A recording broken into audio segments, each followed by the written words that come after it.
আরে ভাই মনে হচ্ছে মরে গেছে। আব্বে তুই জীবিত আছিস? হ্যাঁ আমি কখনোই মরবো না, কারণ আমি তো অমর হয়ে গেছি।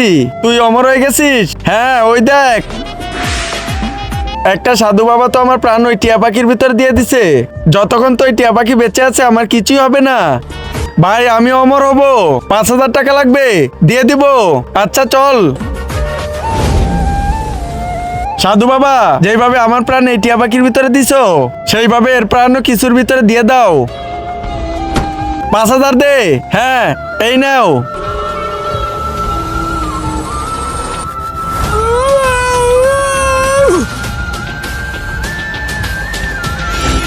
এখন যতক্ষণ এই পাখির কিছুই হবে না ততক্ষণ তো তোমারও কিছু হবে না। এই পাখির খেয়াল রেখো। কিন্তু তার আগে বন্ধুরা, তুমি যদি তোমার মাকে ভালোবেসে থাকো তাহলে ভিডিওতে লাইক করে চ্যানেলটা সাবস্ক্রাইব করে দাও আর কমেন্টে আই লাভ ইউ মা লিখে দাও। আব্বে দেখ, ওই পাখির কিছু হলে তো তোর হয়ে যাবে। আব্বে তাড়াতাড়ি ধর ওকে। আরে আরে দাঁড়া বলছি, আরে দাঁড়া রে ভাই, আরে দাঁড়া। আরে ভাই তাড়াতাড়ি দৌড়া, তাড়াতাড়ি ধর ওকে। আরে ভাই তাড়াতাড়ি ধর। আরে ভাই এর জন্য আবার কারেন্টের তারে না বসে। আরে আরে ভাই ওঠ ভাই, আরে ভাই ওঠ। আরে ভাই তাড়াতাড়ি একে জীবিত কর, এর বাড়ির লোককে কি বলবো? আব্বে সালা আমি কিভাবে করবো?